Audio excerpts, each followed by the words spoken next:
ముంబైలో జరిగిన మొహర్రం ఊరేగింపులో ఘోర ప్రమాదం త్రుట్లో తప్పింది. ప్రజలకు విషపూరితమైన మాత్రలు పంపిణీ చేస్తున్న ఫయాజ్ ప్రేమ్జీ అనే వ్యక్తిని ముంబై పోలీసులు అదుపులోకి తీసుకున్నారు.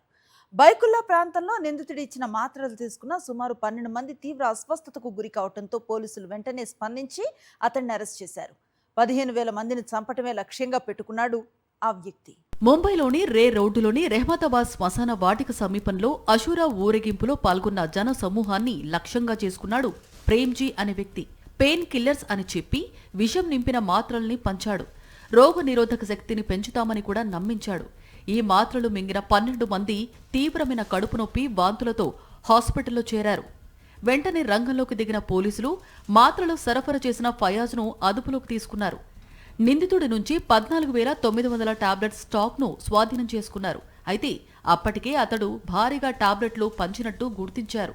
ఈ సామూహిక హత్యాకాండ కోసం ఫయాజ్ ఏకంగా 30,000 ఖాళీ క్యాప్సూల్స్, 50 కిలోల పాస్పరస్ ను ఆర్డర్ చేశాడు. టాబ్లెట్ క్యాప్సూల్స్ లో అతడు జింక్ పాస్పైడ్ అనే ప్రమాదకర రసాయనాన్ని నింపినట్టు పోలీసులు గుర్తించారు.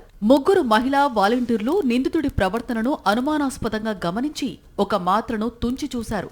లోపల పొడిలాంటి పదార్థాన్ని చూసి అనుమానంతో పోలీసులకు సమాచారం ఇచ్చారు. ఎవ్వరూ ఆ మాత్రలు వేసుకోవద్దంటూ మైక్లో ప్రకటించి వేలాది ప్రాణాల్ని కాపాడారు. ఫయాజ్పై బైకుల్లా పోలీస్ స్టేషన్లో కేసు నమోదు చేశారు. కోర్టు అతడికి రిమాండ్ విధించింది. ఈ కుట్ర వెనుక ఏవైనా ఉగ్రవాద సంబంధాలు ఉన్నాయా అనే కోణంలో దర్యాప్తు చేస్తున్నారు. అతడు గతంలో ఇరాన్, ఇరాక్ దేశాలకు వెళ్లి వచ్చినట్టు గుర్తించారు. మరిన్ని అప్డేట్స్ కోసం ఛానల్ను సబ్స్క్రైబ్ చేయండి. నోటిఫికేషన్స్ కోసం బెల్ ఐకాన్ పై క్లిక్ చేయండి.